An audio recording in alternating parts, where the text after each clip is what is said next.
Xuzhong, mooring in the Dongting lake.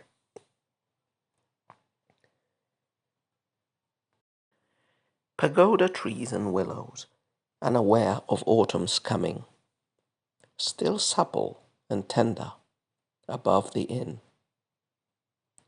Travellers' hearts all long to be far away, but the seasonal rains hold them back.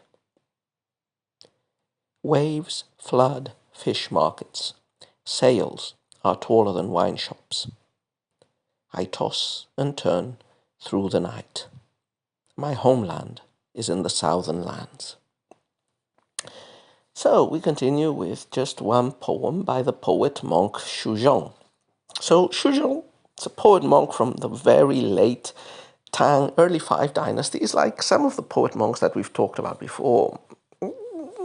It's really difficult, or it's forcing it a bit, to consider him a Tang poet, very, very late Tang poet. Most of his life was probably spent after the Tang had fallen, but nevertheless, the style of poetry he makes, the interactions he has with other late Tang poets, probably are a justification enough to include him in this anthology of Tang poetry and poems. So Xuzhong, what do we know about him? Well, he was, as I said, a poet monk. He came from the area of Yangtze in the eastern coast of China, where he spent most of his youth in the whereabouts of Mount Jusi. And after the end of the Tang, he wandered more in the direction of the south of China, the area just below the Yangtze River, which is called Hunan. And he spent most of his time there. Basically at Mount Lu, where he studied poetry under different masters, and after that he would exchange poems with some important figures, like Qi Yi, like Wan Shu, Chen Gu, Qi Chan, and some other important intellectuals of this late period. He had a collection of poetry, the poetry of the Cyan Clouds, Bi Yunxi, which has been lost. Today we have about 20-something poems of his, mostly preserved in the Chuang Tang Shi, the collection of all Tang poetry. So, a couple of things to say about him before we go into the poem. He was very inspired, apparently, by the poetry of Jia Dao, also a poet monk, but from the mid-Tang, and Qi Yi, a contemporary of his. And he relishes, as we see in this poem, the interaction of nature with the poet's feelings. This is a perennial topic of classical Chinese poetry, the pathetic, an intensive use of the pathetic fallacy, of the idea that nature is imbued with consciousness, that natural elements, plants, landscapes, resonate with the feelings, or have the capacity to resonate with the feelings of the poetic persona. So the poetic persona in these poems usually uses nature, what appears to be a landscape poem, as a canvas on which to express in a slightly hidden way the poet's feelings. Or sometimes it's not hidden at all, like the conventions of the associations of nature and feeling are so strong that, like in this poem, a poem that references autumn automatically has to be a sad, melancholy poem about parting or about aging. In this case, it's about parting. So the poem that we have read, this is a regulated poem, pentasyllabic, 8 lines, 5 characters each. And the topic from the title, Mooring in the Dongting Lake. We've encountered some poems about Dongting. It's the greatest lake in southern China, in the area of the south-middle course of the Yangtze River, and lots of poems have depicted it. I think there's one by Li Bai or by Du Fu, or by both, that we've already mentioned in this anthology, and probably by other authors. It's a famous landscape site, and Chinese poets are usually drawn classical poems to depicting famous landscape places and giving their own take of that place.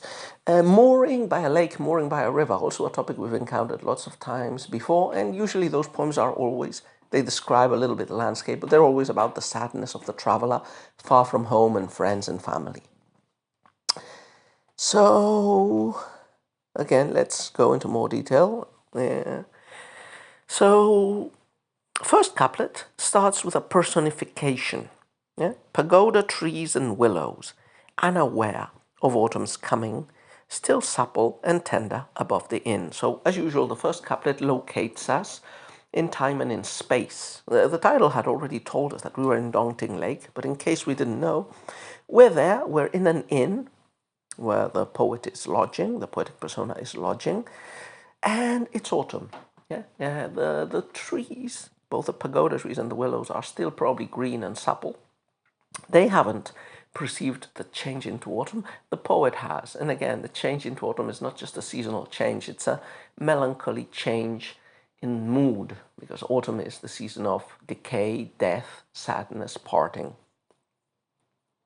Also, interestingly, supple and tender in the original is a reduplicative character, GG, which means supple and tender, but also can be read or has another meaning. GG has the feeling of regret at parting. So already that is implied very directly in the first couplet. So the poet is at this inn. The trees haven't seemed to regulate themselves to the autumn sadness yet, but autumn sadness is here. Second couplet. Travelers' hearts all long to be far away, but the seasonal rains hold them back.